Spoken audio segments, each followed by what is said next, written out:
Hello everyone, hope you all are doing well. So today we will start our new topic, that is calculation of energy of an orbit.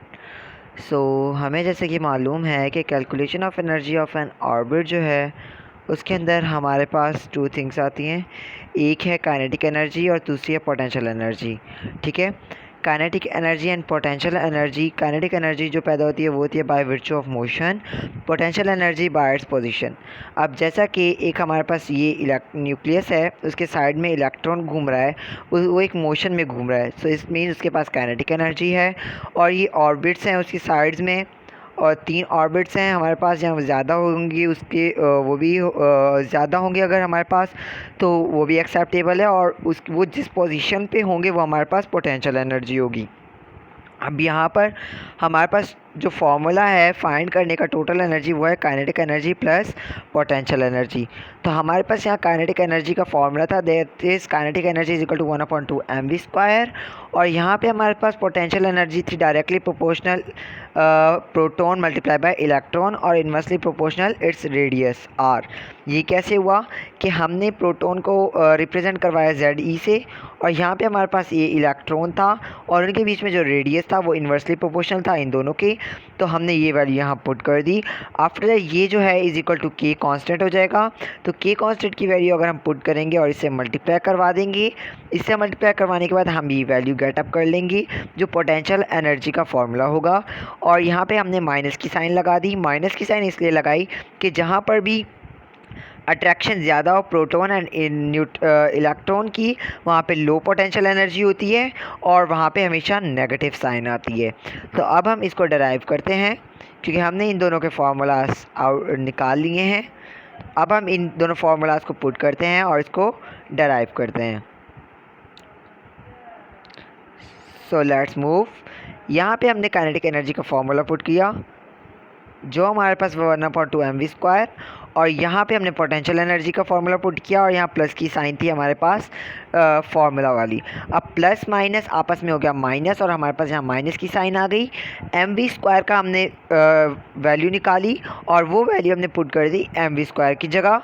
और वो value हमने जब यहाँ put की जो थी Z²/4πε0r, और तो हमने उससे 1/2 से मल्टीप्लाई करवाया और ये वाली वैल्यू हमने गेट कर ली। और यहाँ पे माइनस की sign as it is potential energy का फॉर्मूला रहेगा। आफ्टर दैट इन दोनों में से हमने कॉमन निकाला जो था हमारे पास Z²/4πε0r, और यहाँ पे हमारे पास ये चीज़ आ गई। अगर ये दोबारा इससे मल्टीप्लाई होता है तो ये दोबारा ऊपर वाली इक्वेशन बना देगा। हमने इसका एलसीएम लिया जो हमारे पास आया -1/2। -1/2 को मल्टीप्लाई करवाया जो हमने कॉमन लिया था, तो हमारे पास आ गया -Z²/8πε0r। यहाँ पे हमने r हमारे पास डिनोमिनेटर में था, हमने इसे न्यूमिनेटर में लेकर जाते हैं तो ये इसकी वैल्यू भी हो जाती है इन्वर्स। तो हमने कैलकुलेशन ऑफ रेडियस ऑलरेडी की हुई थी, जो हमारे पास वैल्यू आई कैलकुलेशन ऑफ रेडियस का फॉर्मूला था उसे हमने यहाँ पुट कर दिया ऑपोजिट में एक दूसरे के। तो पाई से पाई कैंसिल हो गया, बाकी वैल्यू आपस में मल्टीप्लाई हो गई और हमने ये वाला फार्मूला गेट कर लिया। अब कहीं पर भी अगर हमें फार्मूला पुट करना होगा टोटल एनर्जी का, तो हम ये वाला फार्मूला पुट करेंगे। अब नेक्स्ट हमने इसका कॉमन लिया, ये कॉमन ले लिया और ये वैल्यू हमारे पास बच गई। ये हमारे पास कांस्टेंट वैल्यू थी, इसका हमारे पास इसकी हमारे पास वैल्यू थी 2.178 × 10⁻⁻18 जूल। अब जूल को हमें कन्वर्ट करना था किलो जूल पर मोल में, तो पर नंबर ऑफ मोल्स हमारे पास थे जो थे 6.02 × 10⁻23, ये कांस्टेंट थे। और किलो जूल तो किलो जूल में करना था तो हमने 1000 से डिवाइड कर दिया। जब हमने इस पूरी वैल्यू को मल्टीप्लाई एंड डिवाइड किया तो हमने एक वैल्यू गेट कर ली जो थी 1313.315 किलो जूल पर मोल, और ये कॉमन हमारे साथ ऐसे ही रहा। अब हमें अगर जब भी वैल्यू फाइंड करनी होगी टोटल एनर्जी की तो हम ये वाला फार्मूला यूज़ करेंगे, और अगर कोई हमसे पूछेगा फार्मूला ऑफ टोटल एनर्जी तो हम ये वाला यूज़ करेंगे, क्योंकि ये वाला फार्मूला तब यूज़ होता है जब हमारे पास कहीं पर टोटल एनर्जी दी हुई हो, ET टोटल एनर्जी दी हो, तो हम ये वाला फार्मूला पुट करते हैं। और to find the value of that तो हम ये वाला फार्मूला पुट करते हैं। सो आफ्टर दैट हमारे पास एक प्रॉब्लम है जो हम सॉल्व करते हैं, वेरी सिंपल प्रॉब्लम। उस प्रॉब्लम में हमसे कह रहे हैं कि आपके पास calculate of second orbit find करना है। जिस सेकंड ऑर्बिट की एनर्जी फाइंड करनी है हाइड्रोजन एटम की। हमें पता है कि हाइड्रोजन जो है उसका प्रोटॉन 1 है और उसकी E2 ऑर्बिट फाइंड करना है, सेकंड एनर्जी लेवल। और उसके सेकंड ऑर्बिट की बात कर रहे हैं, नंबर ऑफ ऑर्बिट 2 है, तो हमने यहाँ उनकी वैल्यूज़ पुट की।